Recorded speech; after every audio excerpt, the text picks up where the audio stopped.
चलो स्टूडेंट्स, आज अपन नया चैप्टर स्टार्ट करते हैं। Chapter number 6 life process. बड़ा चैप्टर है बट इजी चैप्टर बड़ा है बट इजी है।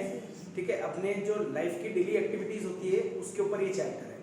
अब अपन लाइफ की 4 एक्टिविटीज़ जो है वो डेली होनी चाहिए। ऐसी 4 एक्टिविटीज़ होती है जो डेली होनी चाहिए, जो अपनी लाइफ को क्या करती है, कैरी फॉरवर्ड करती है। वो 4 एक्टिविटीज़ है। नंबर 1 न्यूट्रिशन, आपको फूड खाना ही पड़ेगा।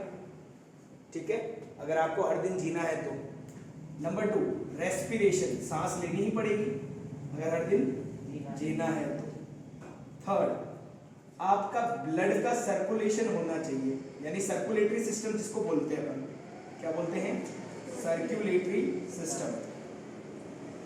भाई अपन खाना तो खा रहे हैं लेकिन खाने को ले जाता कौन है, ब्लड। हर सेल तक ले जाने का काम कौन करता है, ब्लड करता है। अगर मान लो अपना हार्ट ही वर्क नहीं कर रहा, पंप ही नहीं कर पा रहा, तो हर ऑर्गन तक फूड नहीं पहुंचेगा और वहां की सेल्स डेड होती जाएगी और अल्टीमेटली अपन भी क्या हो जाएंगे, डेड। और फोर्थ होता है एक्सक्रीशन, ये भी डेली होना चाहिए। ये अपने 4 लाइफ प्रोसेस है जो इस चैप्टर में अपन पढ़ेंगे। ये 4 क्या है, मतलब ऐसा समझ लो, ये 4 मैंडेटरी प्रोसेस है अपनी लाइफ को आगे बढ़ाने के लिए। अगर ये 4 प्रोसेस में से एक भी खराब हो रहा है ना, तो आपके मरने की चांसेस ज़्यादा होगी, यानी आपकी लाइफ सक्सेसफुली आगे नहीं बढ़ पाएगी। जैसे हार्ट ने काम करना बंद कर दिया तो जिंदा रहोगे मरोगे, सिद्धि मर जाएंगे। सांस लेना बंद कर दिया तो मर जाएंगे। खाना खाना बंद कर दिया तो मर जाएंगे। और वेस्ट बाहर नहीं निकलेगा, तो वेस्ट बाहर निकलने से क्या होता है, अपने अंदर जो वेस्ट क्रिएट होता है ना वो टॉक्सिक होता है, पॉइजनस होता है। अगर वो वेस्ट बाहर नहीं निकलेगा तो अपने ऑर्गन्स को क्या करेगा, डैमेज। किडनीज फेल होती है लोग बागों की, वो एक्सक्रीशन की वजह से होती है। किडनी फेल, काम भी फेल। सर वाटर न्यूट्रिशन में आएगा। हाँ, वाटर भी न्यूट्रिशन में आता है। ठीक है, तो ये 4 प्रोसेस होते हैं जो अपनी लाइफ को क्या करते हैं, कैरी फॉरवर्ड करते हैं। उनको क्या बोलते हैं, लाइफ प्रोसेस। इस चैप्टर में अपन को ये 4 प्रोसेस पढ़ने हैं। ठीक, लिखो।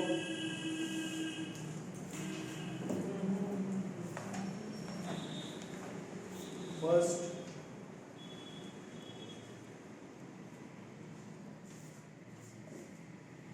चलो लाइफ प्रोसेस क्या होता है उसकी डिफाइन लिखो फर्स्ट।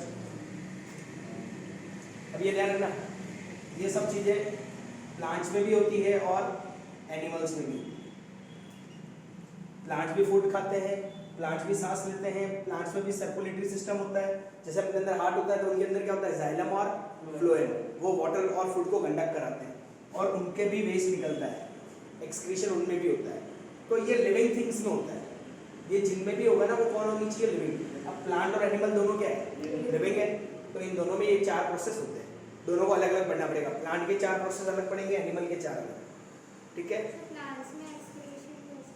वेस्ट निकलता है ना बेटा, फूड जो खराब, जैसे फ्रूट खराब हो गया वो अपने आप ही प्लांट से टूट जाता है। या गम निकलता है, एक रेजिन निकलता है गम, वो भी वेस्ट ही तो है प्लांट का। प्लांट में तो वेस्ट होता है बेटा। चलो लिखो, लाइफ प्रोसेस की डिफाइन लिखो। द प्रोसेस which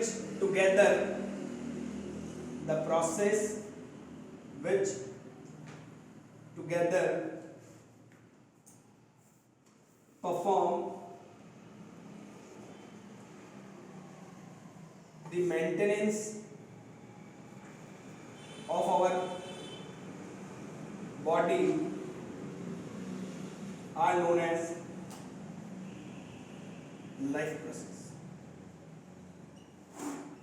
जो प्रोसेस साथ मिलकर अपनी बॉडी के मेंटेनेंस में काम आते हैं, बॉडी को मेंटेन करने में काम आते हैं, उन प्रोसेस को क्या कहते हैं, लाइफ प्रोसेस।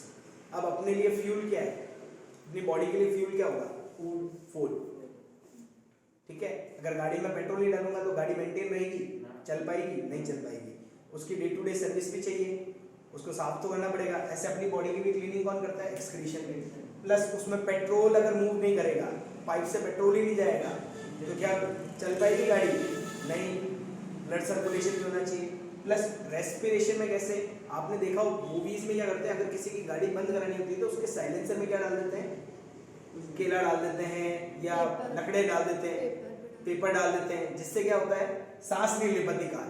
कार सांस नहीं लेगी तो कार चल पाएगी, नहीं। तो ये चारों प्रोसेस एग्जांपल विद कार से लेते हैं कि उसको फ्यूल चाहिए, साइलेंसर ओपन होना चाहिए, हवा का क्या होना चाहिए, ट्रांसफॉर्मेशन होना चाहिए, सर्कुलेशन पेट्रोल पूरा मूव करना चाहिए, और लास्ट एक्सक्रीशन, उसके अंदर जो धूल जमी हुई है उसको हटाओगे तभी काम चलेगा, बाकी नहीं चलेगा।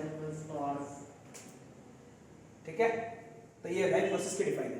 The process which together perform the maintenance of our body. अब वो प्रोसेस कौन से हैं? न्यूट्रिशन, रेस्पिरेशन, सर्कुलेशन और एक्सक्रीशन। ये चारों प्रोसेस मिलकर अपनी बॉडी को मेंटेन करते हैं, और इन्हीं प्रोसेस को क्या कहते हैं अपन? Life process. नेक्स्ट लिखो बेटा, फर्स्ट लिखो न्यूट्रिशन। फर्स्ट अपन पढ़ेंगे न्यूट्रिशन के बारे में।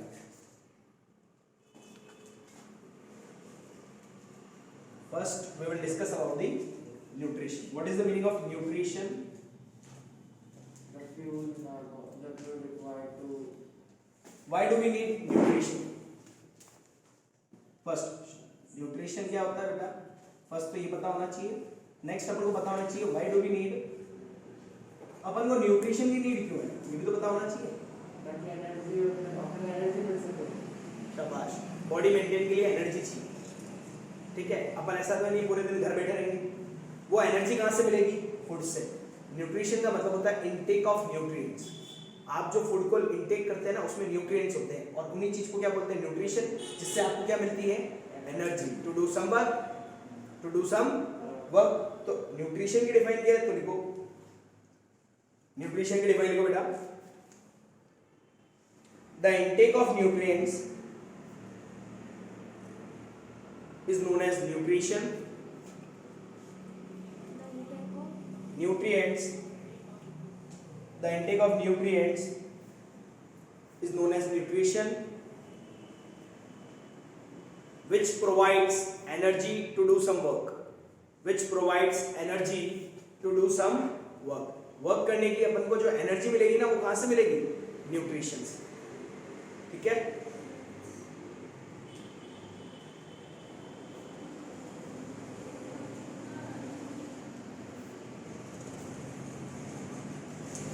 नेक्स्ट,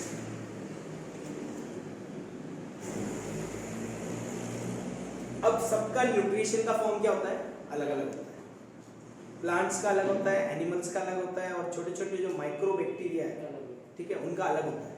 अब कैसा होता है? न्यूट्रिशन 4 तरह का होता है. कितने तरह का होता है बेटा? फर्स्ट तो 2 टाइप का ही है जो अपन बचपन से पढ़ते आ रहे हैं, ऑटोट्रॉपिक और हेट्रोट्रॉपिक. ये 2 पढ़े अपन ने. जो अपना खाना खुद बनाते हैं उनको अपन ऑटोट्रॉपिक कहते हैं, which make their own food, और वो दूसरों पे डिपेंड रहते हैं. ये ऑटोट्रॉपिक्स पे डिपेंड रहते हैं. हेट्रोट्रॉपिक्स किस पे डिपेंड रहते हैं? ऑटोट्रॉपिक पे. तो यहाँ पे तो लिख देते हैं which make there. Autotrophics are those nutrition which make their own food, जो खुद का फूड खुद बनाते हैं. और हेट्रोट्रॉपिक वो होते हैं which depend on या rely on other organisms for their food.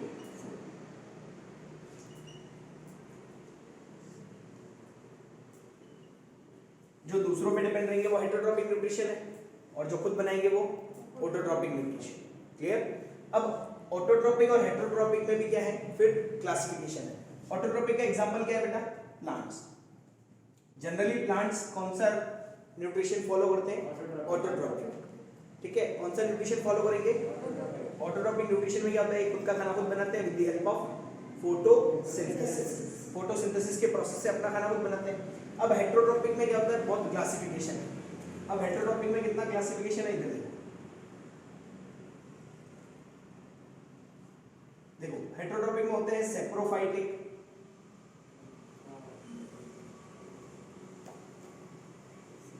Holozoic,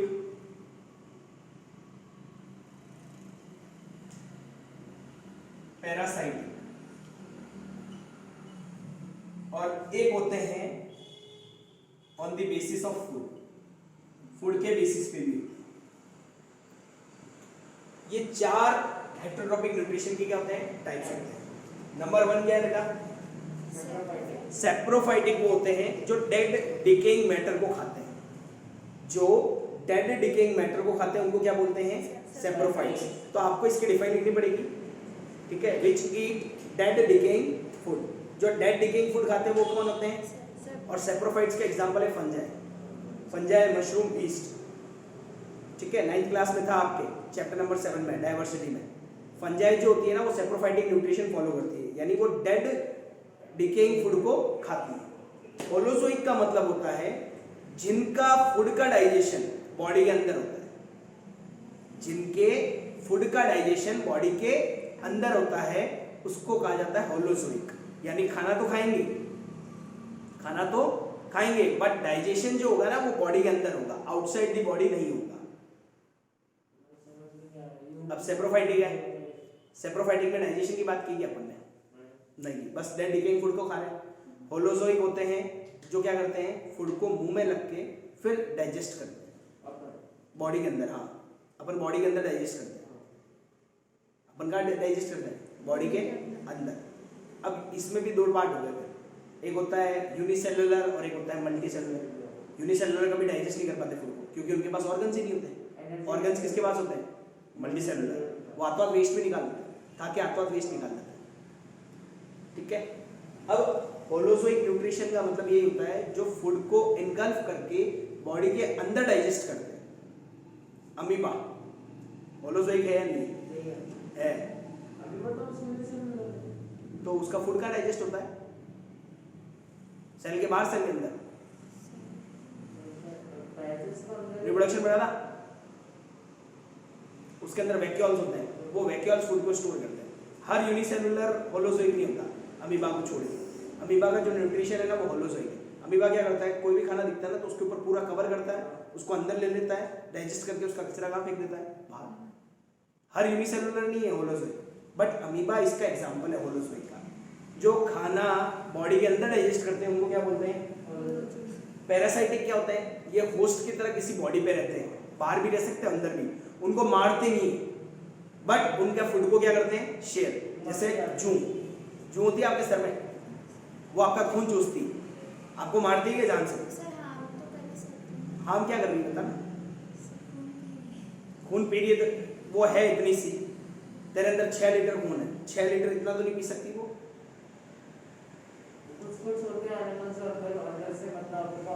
worms होते हैं, वॉर्म्स भी अपनी बॉडी को मारते नहीं, बट वो अपने फूड को लेते हैं, जिसके कारण अपना पेट दर्द करता है।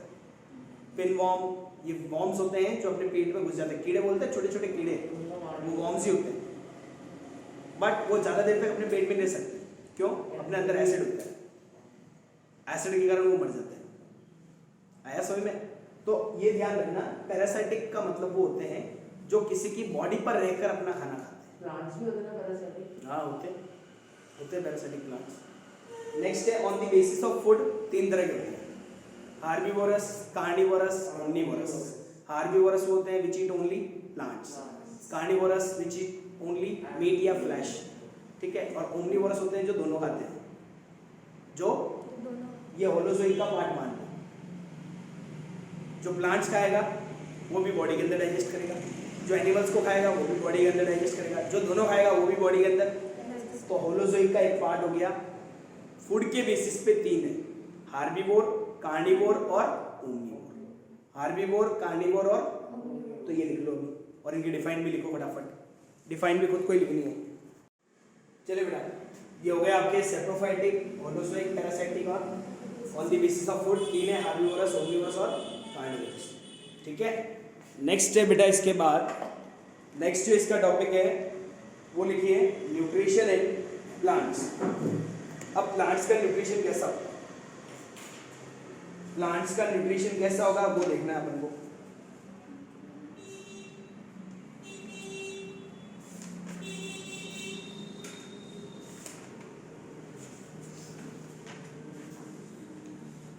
ठीक है। अब प्लांट्स का न्यूट्रिशन कैसा होता है तो सिंपल है बेटा, ज्यादा कुछ नहीं करना है, आपको प्लांट के न्यूट्रिशन की कुछ बातें याद रखनी है। पहले तो बताओ प्लांट्स न्यूट्रिशन कैसे लेते हैं? Autotrophic. First point, plants nutrition कैसे करते हैं? तो प्लांट्स का जो न्यूट्रिशन होता है ना, हेडिंग डाल देते हैं प्लांट्स न्यूट्रिशन। जो प्लांट्स का न्यूट्रिशन होता है वो कैसा होता है? और वो कौन से प्रोसेस से होगा? फोटोसिंथेसिस। तो plants make their own food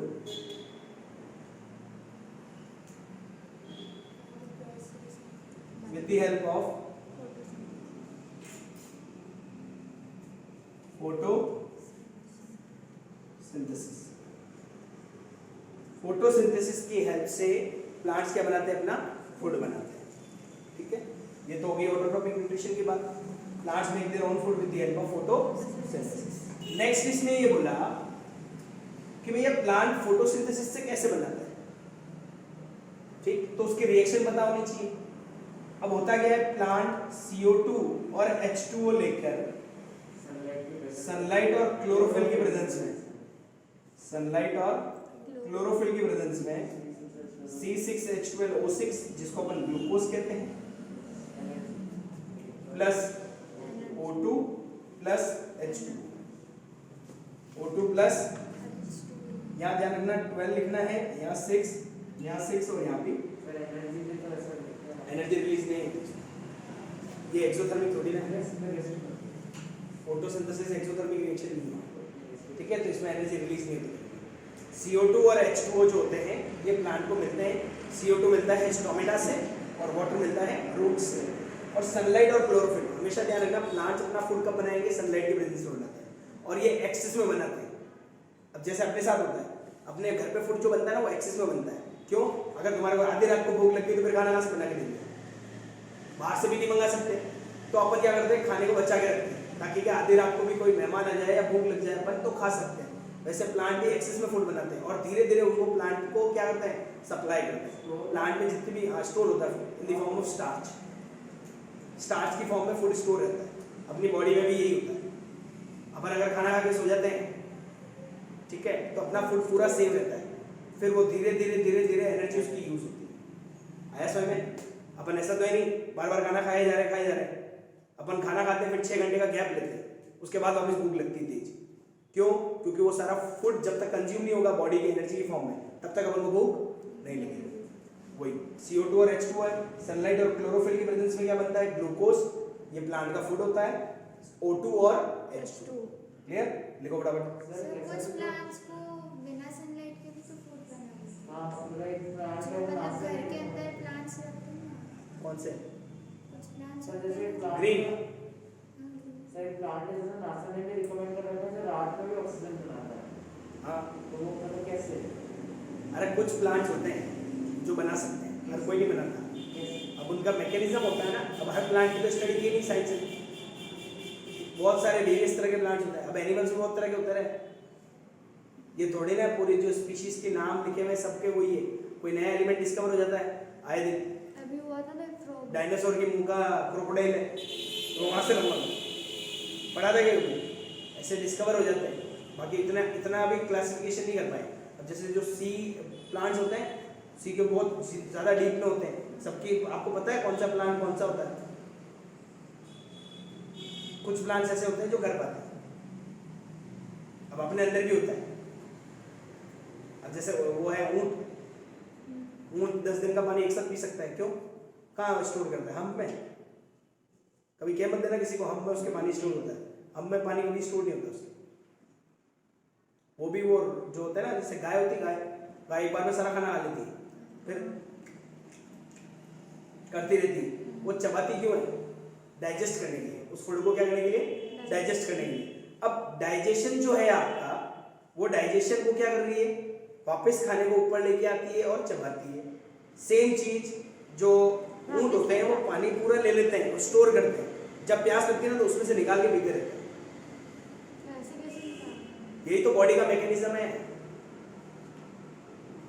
तो सर वो बॉडी ने खुद ने डेवलप किया था वो स्टोरेज के लिए, जैसे उनको नीड हो तो। जैसे तेरे पास ऊँट था कभी किसी जमाने में, तो तू ऊँट को देखती थी तो पानी पी लेता था। फिर ऊँट रेगिस्तान में इसलिए ज़्यादा चलता है क्योंकि उसको पानी की नीड नहीं होती, और पानी रेगिस्तान में हर जगह मिलता नहीं है।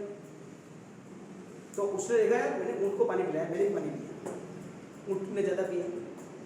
ऊँट जानवर है ना, लंबा है तो पानी ज़्यादा जाएगा उसके अंदर। मैंने भी पानी पिया। अब मेरे को तो 1 घंटे में प्यास लग गई, लेकिन ऊँट को नहीं लगी। ऊँट ने उस पानी को स्टोर किया था। तो उसके साथ जो जा रहा है उसको तो फिर वाटर का मैनेजमेंट करना ही पड़ता है ना। ऊँट के ऊपर डाल देता है ना, कैसे? पोटले भर भर के ऊँट के ऊपर चढ़ा दी, कितनी बोतलें रखी? जितनी रखनी है। ऐसा तो है नहीं, कोई पागल थोड़ी ना है, रेगिस्तान में रह रहा है, उसको पता होगा है कहाँ से कितना दूर है, कहाँ तक पानी चाहिए। मैन वर्सेस वाइल्ड थोड़ा खेल रहा है वो। लिखो फटाफट फोटोसिंथेसिस की रिएक्शन, फटाफट लिखो। फिर ये जब प्रोसेस होता है ना तो 3 इवेंट्स होते हैं। अब इस प्रोसेस में हुआ क्या, क्लोरोफिल क्या काम करता है पता है? सनलाइट को कैप्चर करता है। फिर सेकंड, सनलाइट की जो लाइट एनर्जी होती है वो किसमें कन्वर्ट होगी? Chemical energy. और जो कार्बन डाइऑक्साइड है वो रिड्यूस हो जाती है और ग्लूकोज बनता है। देखो फिर बताते हैं, कार्बन डाइऑक्साइड रिडक्शन होता है कार्बन डाइऑक्साइड।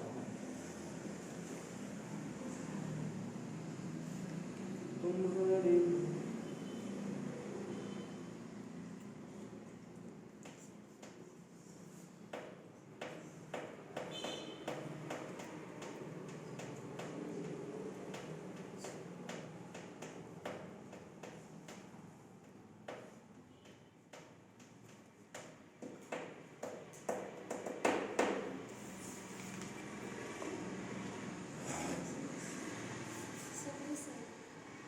क्या हुआ? लिखो ये फटाफट। नेक्स्ट 3 इवेंट्स, इसके बाद होता क्या है? देखो बेटा, जब भी फोटोसिंथेसिस का जो प्रोसेस होता है ना उसमें 3 चीज होती है। नंबर 1, क्लोरोफिल क्या करता है? सनलाइट को ट्रैप करता है। ये क्लोरोफिल ही है जो किसको ट्रैप करेगा? ठीक है, बिना क्लोरोफिल के सनलाइट ट्रैप नहीं होगी, और सनलाइट ट्रैप नहीं होगी तो फोटोसिंथेसिस भी नहीं होगा। तो फर्स्ट है क्लोरोफिल ट्रैप दी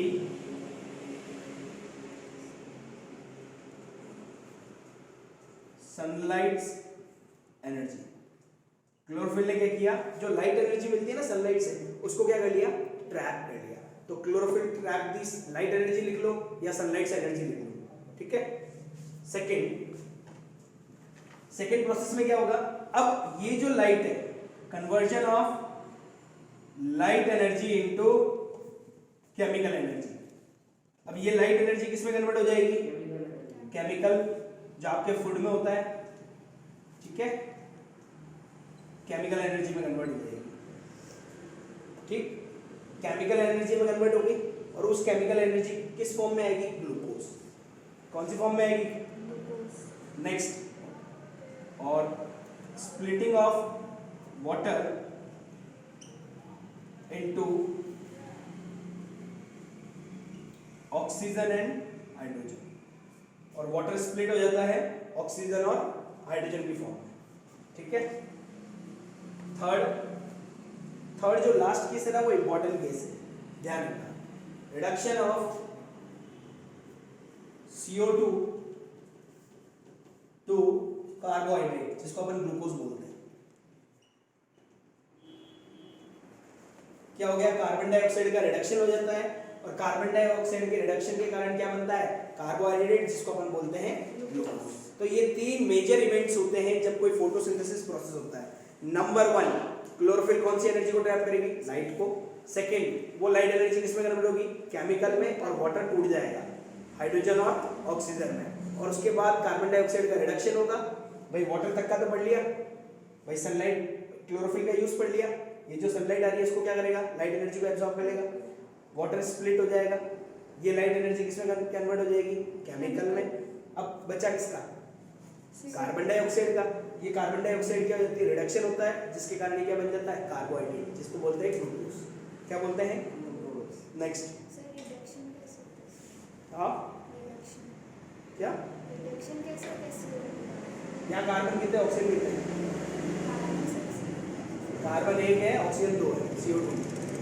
यहाँ ऑक्सीजन 6 है, बट हाइड्रोजन कितने हैं? 12। रिडक्शन यही तो होता है, एडिशन ऑफ हाइड्रोजन भी क्या है? ऑक्सीजन है लेकिन एडिशन ऑफ हाइड्रोजन तो हो गया ना। रिमूवल ऑफ ऑक्सीजन नहीं हो पाया, लेकिन एडिशन ऑफ हाइड्रोजन तो हो गया ना। दोनों में से एक होगा तो भी होगा।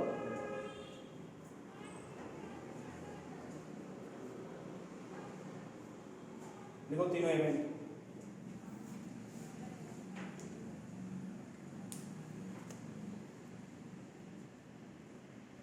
तो वाटर से जो ऑक्सीजन और हाइड्रोजन है वो क्या ग्लूकोज में ऐड हुआ, तो वो H2O कैसे बना सकता है हाइड्रोजन? ये हाँ ये ट्रांसपिरेशन होता है, अच्छा हाँ तो फिर ट्रांसपिरेशन के कारण ये बाहर निकल जाता है। और भी ऐसे बना था।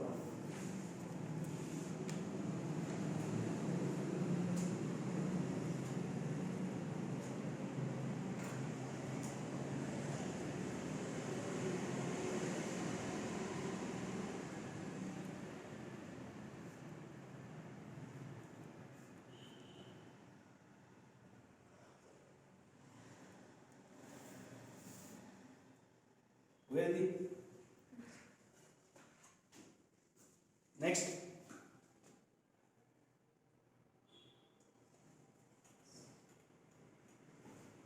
नेक्स्ट इसके बाद बेटा न्यूट्रिशन कंप्लीट हो गया। अब जो इसका नेक्स्ट है वो है कि भैया जो वाटर वगैरह है ये आते कहाँ से। फर्स्ट अपन बात करते हैं, देखो नेसेसरी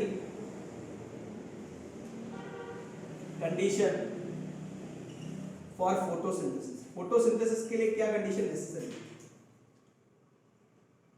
चलो भिंडी की सब्जी बनाने के लिए सबसे नेसेसरी थिंग क्या है? भिंडी। आया ना भाई, भिंडी की सब्जी बनानी है, ऐसा तो नहीं मैं आलू लेके आऊंगा भिंडी की सब्जी बन जाएगी। भिंडी की सब्जी बनानी है तो भिंडी सबसे पहले चाहिए। वैसे ही फोटोसिंथेसिस करना है तो रिएक्टेंट्स पहले चाहिए। अब इस साइड जो अपन ने लिखे थे वो सारे रिएक्टेंट्स थे। फर्स्ट चाहिए कार्बन डाइऑक्साइड, ये नहीं होगी तो फोटोसिंथेसिस होगा। वाटर, सनलाइट और क्लोरोफिल, ये सारी चीजें जब चारों चीजें मिलेगी तभी क्या होगा? फोटोसिंथेसिस। इनमें से तीनों में से एक चीज भी गायब है ना, फोटोसिंथेसिस नहीं होगा। लिख लो। इसके बाद है नेक्स्ट स्टोमेटा। स्टोमेटा क्या होता है? Tiny pores on the leaves. Leaves पे छोटे छोटे पोर्स होते हैं, उनको क्या बोलते हैं? स्टोमेटा। पढ़ा है?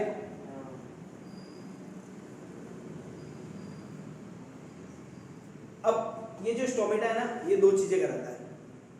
एक तो एक्सचेंज ऑफ गैस भी कराता है और ट्रांसपिरेशन भी कराता है। जो मैंने वाटर उड़ रहा था ना 12 लिखा था, तो इसके फंक्शन क्या है? Number 1 exchange of gas. Stomata first क्या कराएगा? इसके फंक्शन है exchange of gas. First exchange of gas कैसे कराएगा? कार्बन डाइऑक्साइड को लेगा बाहर से और ऑक्सीजन क्या करेगा? निकालेगा। बाहर रिलीज करने क्या है इसको? ऑक्सीजन। तो एक्सचेंज ऑफ गैस किसकी वजह से होता है? स्टोमेटा की वजह से। सेकेंड इसका फंक्शन होता है ट्रांसपिरेशन। ट्रांसपिरेशन का मतलब होता है loss of water in the form of water vapour. Water बाहर निकलेगा, वो किस फॉर्म में निकलेगा? वाटर वेपर की फॉर्म में। उसी को कहा जाता है transpiration. Loss of water in the form of water vapour, उसको क्या कहते हैं? ट्रांसपिरेशन। ठीक है, तो स्टोमेटा के दो फंक्शन होते हैं, एक तो गैसेस का एक्सचेंज कराएगा, सेकंड क्या कराएगा? ट्रांसपिरेशन। क्या कराएगा बेटा? समझ में आ गया? ये दो चीजें कराता है कौन? अब स्टोमेटा को कवर करने वाली होती है गार्ड सेल्स। स्टोमेटा को कवर कौन करता है? तो नेक्स्ट टॉपिक है इसका guard cell. Stomata is covered by या प्रोटेक्टेड बाय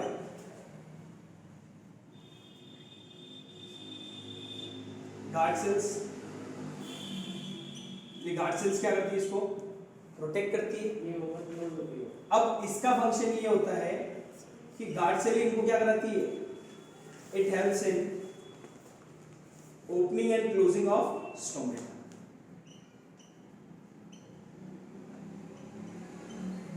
स्टोमेटा को ओपन और क्लोज कराने का काम किसका होता है? गार्ड सेल का होता है। स्टोमेटा ओपन कैसे होगी, क्लोज कैसे होगी, ये कौन डिपेंड करता है? Guard cell. और स्टोमेटा का डायग्राम भी बना दो। स्टोमेटा में एक क्लोरोप्लास्ट भी होता है। What is the meaning of chloroplast?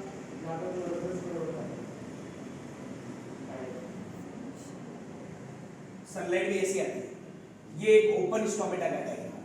देखो ओपन और क्लोज स्टोमेटा कैसी होगी? ओपन स्टोमेटा ऐसी होती है खुली, और क्लोज स्टोमेटा ऐसी होती है। जब ये खुलेगी, खुलेगी कैसे?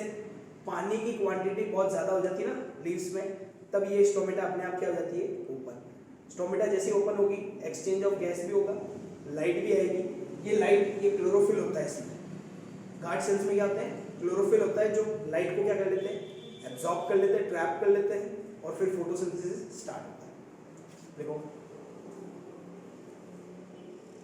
ऐसा होता है कि chloroplast kitchen of the cell, जहाँ खाना बनता है।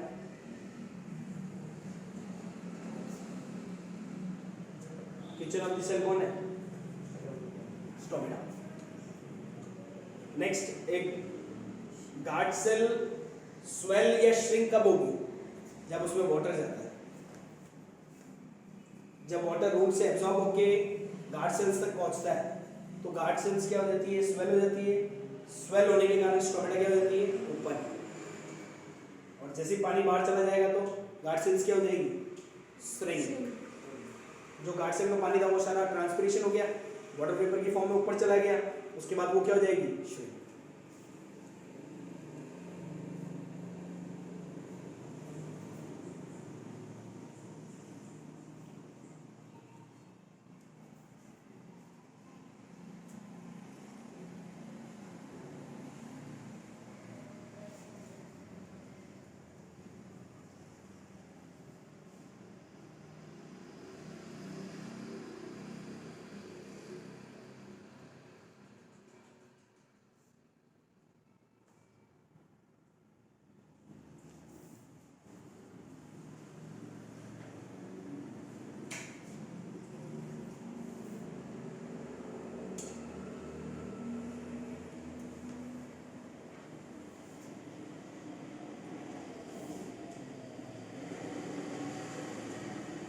दीदी सर फोटोसिंथेसिस बिना ऑक्सीजन के भी हो सकता है। ऑक्सीजन फोटोसिंथेसिस में चाहिए होती है, कार्बन डाइऑक्साइड चाहिए, ऑक्सीजन ना दिखाओ। नहीं, वही मैं पूछ रही हूँ, अगर ऑक्सीजन नहीं होगा एटमॉस्फेयर में तो प्लांट्स ग्रो कर सकते हैं। हाँ, लेकिन पानी होना चाहिए और सनलाइट होनी चाहिए। तो तुम बोलिए मून में ग्रो कराने की बोल रही है क्या? नहीं सर, वो एयर भी नहीं है, ये भी ध्यान रखना। वैक्यूम में बोलूँगा। तो अगर एटमॉस्फेयर में कार्बन डाइऑक्साइड ज़्यादा होगा तो प्लांट्स को नुकसान नहीं होगा। तो ऑक्सीजन रिलीज करता है अगर सिंपल चीज़ है, दिल्ली है, दिल्ली में पोल्यूशन ज़्यादा है, क्यों? क्योंकि वहाँ पे प्लांट कम है। कार्बन डाइऑक्साइड को एब्जॉर्ब कौन कर सकता है? प्लांट्स। तो अगर कार्बन डाइऑक्साइड का लेवल बढ़ रहा है तो आपको क्या करना चाहिए? प्लांट्स को और ज़्यादा ग्रो कराना चाहिए ताकि सफिशिएंट ऑक्सीजन निकले। कार्बन डाइऑक्साइड को कंट्रोल केवल कौन कर सकता है? प्लांट से कर सकते हैं। इसलिए बोलते हैं अपने हर बर्थडे पे क्या लगाओ? एक नहीं 10 लगाया करो। समझ में आया? चलो, ये हो गया, बाकी कल पढ़ते हैं।